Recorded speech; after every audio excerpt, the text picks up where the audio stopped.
Hello everyone. Today I'm going to talk about fingerprint kit. Now what is a fingerprint kit? It is basically a kit which has all the necessary tools which are used to lift a fingerprint. So today's agenda is what's inside a fingerprint toolkit, what are the types of fingerprints, and how do we do a basic fingerprint lifting. Now let's look at what is inside a forensic fingerprint toolkit. It has gloves in it, it has powders. There are many types of powders, but for now let's stick to plain black and white. There's fluorescent and there's magnetic powders. And now we have lifting tape. Lifting tapes, there are many types such as diff tape. Diff tapes are usually 20 times thicker than the normal lifting tape, and these tapes are used in surfaces that are irregular, rough and textured surface. Then we have backing cards. Backing cards are used to preserve fingerprint lifts that are collected by an investigating officer and stuck on one side. The behind side usually carries the information about the case, such as case number, who collected it, the day it was collected. Now we have obviously a magnifying glass.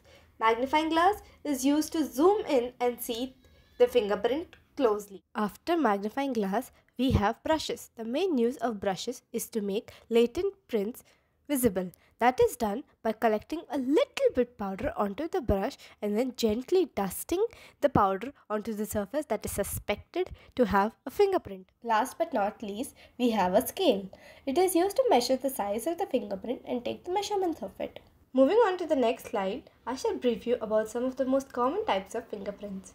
First, we have arch. In this, we can notice the ridges entering from one side and exiting another with an upliftment in the middle. Secondly, we have loop. The ridges in this enter from one side, raise in the middle and then exit from the same side they entered.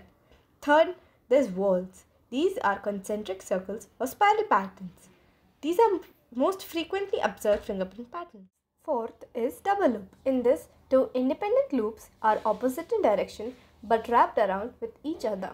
Fifth, there's central pocket loop. It's a pattern of fur. We can notice that the spirals don't touch the two deltas when we draw an imaginary line through them. Lastly, there's accidental loop. This is the least common type of loop. There are two or more types of fingerprint patterns combined with each other. Now, let us see the type of fingerprint pattern we can see on a crime scene. We have patent fingerprint pattern, in other words, fingerprint that is visible to our naked eyes. It may be due to some sort of fluid present on the finger at the time, such as blood, paint, powder or ink, which is helping us to see it. Then there's latent fingerprint. In simple terms, fingerprints that are not visible to our naked eyes. The forensic investigator needs to use fingerprint powder to detect a possible fingerprint. Then there's impression print. This is also visible to our naked eyes and are usually in 3D nature. These fingerprints are found in clays, fresh paint, liquid cement, etc. Lastly, although I didn't mention in this slide, but overall there's one more type of fingerprint that is found on a crime scene, that is accidental or chance fingerprint. It basically means a fingerprint that is left behind by accident. The perpetrators or the victims or the witnesses' unintentional left behind fingerprint is called an accidental fingerprint. Earlier, I have already told what all the tools we need to lift a fingerprint. Earlier, I had told what are the tools we would be needing to lift a fingerprint. Now let's see how to lift a basic fingerprint. Remember, there are many ways to lift a fingerprint and this method is an easy one relatively. First, wear gloves. That's the most important step to lift a fingerprint. Otherwise, the powder will spread all over the place and hands as well and will create a mess. Now take the brush and dip it in powder at an angle of 45 degrees around, basically not straight into the powder. We need just a little bit of powder. Now also be aware of the surface of which the fingerprint is on. If it's dark, use a light color powder, and if it's light background, use a dark color powder. Now that the brush has powder in it, dust the excess and bring the brush closer to the surface. Tilt the brush again and gently keep spinning the brush over the area. After some time, we would be able to see a developed fingerprint. Take a photograph once it's fully visible. This step is mandatory.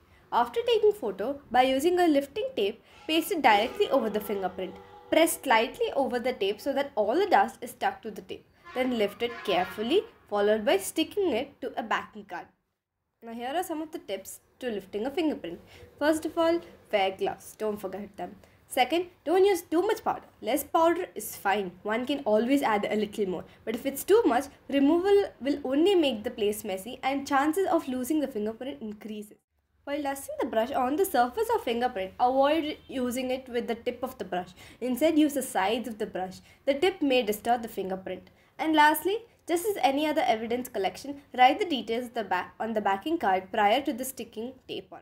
Thank you everyone for watching this video. We have finally finished this PPT on learning how to lift a basic fingerprint. This is Kinjal Gadkari. Have a good day.